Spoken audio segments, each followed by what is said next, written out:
বিজেপিৰ চৰিত্ৰ আঞ্চলিক দলবিলাকে বুজা উচিত।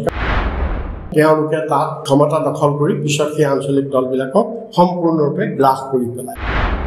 বিজেপিয়ে এই শিৱসেনাক দুটা ভাগত বিভক্ত কৰি সিন্দে গোট আৰু উদ্ধৱ ঠাকৰে গোটত বিভক্ত কৰি শিৱসেনাক দুৰ্বল কৰি পেলালে। আমাৰ অসমত এজেপি দল প্ৰায় নিশেষ হোৱাৰ অৱস্থা হৈছে।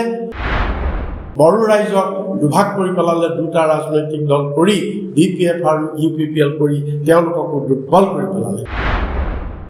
এইবাৰ হৈ যোৱা লোকসভা নিৰ্বাচনৰ ফলাফলৰ পৰা আমি আৰু এটা আৰু বিশেষকৈ আঞ্চলিক দলবিলাকে এটা শিক্ষা লোৱা উচিত। বিজেপিৰ চৰিত্ৰ আঞ্চলিক দলবিলাকে বুজা উচিত। কাৰণ বিজেপিৰ গোটেই যিবিলাক ৰাজ্যত বিজেপিৰ খোপনি নাই, সেই ৰাজ্যবিলাকত বিজেপিৰ এইটো মডাছ অপাৰেণ্ডি। তেওঁলোকে ক্ষুদ্ৰই হওক ডাঙৰেই হওক এই আঞ্চলিক দলবিলাকক বুকুচাত উঠি তেওঁলোকক লগত লৈ তেওঁলোকৰ লগত এলায়েন্স কৰা দেখুৱাই তেওঁলোকে তাত ক্ষমতা দখল কৰি পিছত সেই আঞ্চলিক দলবিলাকক সম্পূৰ্ণৰূপে গ্ৰাস কৰি পেলায়। এইবাৰৰ নিৰ্বাচনতো এই কথাটো জল পটপটকৈ ওলাই পৰিছে। উদাহৰণস্বৰূপে বিজেপিয়ে দীৰ্ঘদিন ধৰি আকালি দলৰ লগত তেওঁলোকৰ এলায়েন্স আছিল, ক্ষমতাৰ ভাগ বতৰা আছিল। কিন্তু সেই আকালি দল আজি বিজেপিৰ লগত থকাৰ কাৰণে আজি নিশেষ হৈ গ'ল। টিডিপি দল আছিল, তেলেগু দেশম পাৰ্টি আছিলে, কিন্তু তেলেগু দেশম পাৰ্টি বিজেপিৰ লগত থকাৰ কাৰণে 10 বছৰ তেলেগু দেশম পাৰ্টি ক্ষমতাৰ পৰা অপসাৰিত হৈ থাকিব লগা হৈছিল। এইবাৰ যেনিবা চন্দ্ৰবাবু নাইডুৰ চেষ্টাত আকৌ আহিছে, কিন্তু এতিয়া এইবাৰ আকৌ তেলেগু দেশম পাৰ্টিৰ ভৱিষ্যত কি হয় সেইটো সময়ে ক'ব। ঠিক সেইদৰে এআইডিএমকে পাৰ্টিও বিজেপিৰ লগত, তামিলনাডুত বিজেপিৰ কোনো অস্তিত্ব নাছিল। এই এআইডিএমকেৰ বুকুচাত উঠি বিজেপিয়ে তামিলনাডুত তেওঁলোকৰ খোপনি পিটি যদিও বিশেষ কৰিব পৰা নাইকিয়া, তথাপি এই তামিলনাডুতো এআইডিএমকে বিজেপিয়ে প্ৰায় শেষ কৰি দিলে বুলি ক'ব পাৰি। ঠিক সেইদৰে আমি যদি আন এটা দল চাওঁ, শিৱসেনা, যে মহাৰাষ্ট্ৰত এই শিৱসেনাক বিজেপিয়ে লগত লৈ মহাৰাষ্ট্ৰত চৰকাৰ গঠন কৰিলে। দীৰ্ঘদিন ধৰি বিজেপিৰ লগত শিৱসেনা আছিলে, শিৱসেনা আছিলে, আৰু শিৱসেনাক এলায়েন্স কৰি অৱশেষত বিজেপিয়ে এই শিৱসেনাক দুটা ভাগত বিভক্ত কৰি সিন্দে গোট আৰু উদ্ধৱ ঠাকৰে গোটত বিভক্ত কৰি শিৱসেনাক দুৰ্বল কৰি পেলালে। ঠিক একেদৰে এতিয়া শেহতীয়া উদাহৰণ হৈছে বিজু জনতা দল।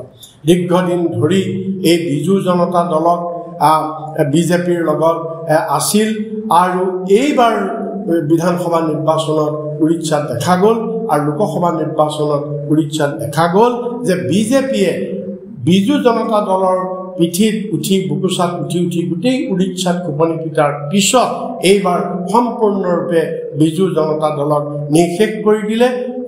ৰাজ্যটো ক্ষমতা, বিধানসভাটো ক্ষমতা বিজেপিয়ে দখল কৰিলে আৰু লোকসভাটো অধিক আসন বিজেপিয়ে লাভ কৰিলে।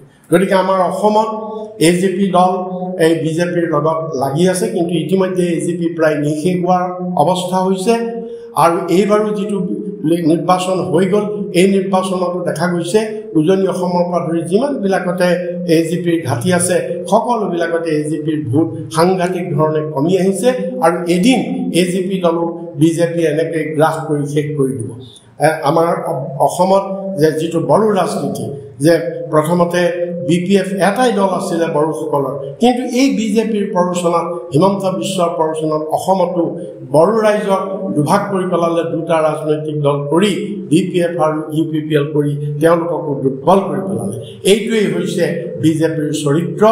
এনেদৰেই তেওঁলোকে আঞ্চলিক দলবিলাকৰ বুকুচাত উঠি তেওঁলোকে ক্ষমতা দখল কৰি সেই আঞ্চলিক দলবিলাকক গ্ৰাস কৰি পেলায়। এইবাৰৰ নিৰ্বাচনৰ পৰা এই কথাটো আৰু অধিক পটপটকৈ ওলাই আহিছে। আৰু এতিয়া আকৌ পাল পৰিছে নীতিশ কুমাৰ JDU আৰু চন্দ্ৰবাবু নাইডু। তেওঁলোকে এইবাৰ আকৌ চেণ্টাৰত বিজেপিৰ লগত লগ লাগিছে, কিন্তু অনাগত দিনত এই দুটা দলৰ অৱস্থা একেদৰেই এই বাকীবিলাক আঞ্চলিক দলৰ নিচিনা এই দুটা দলৰ যে অৱস্থা নহ'ব তাৰ কোনো নিশ্চয়তা নাইকিয়া। ধন্যবাদ।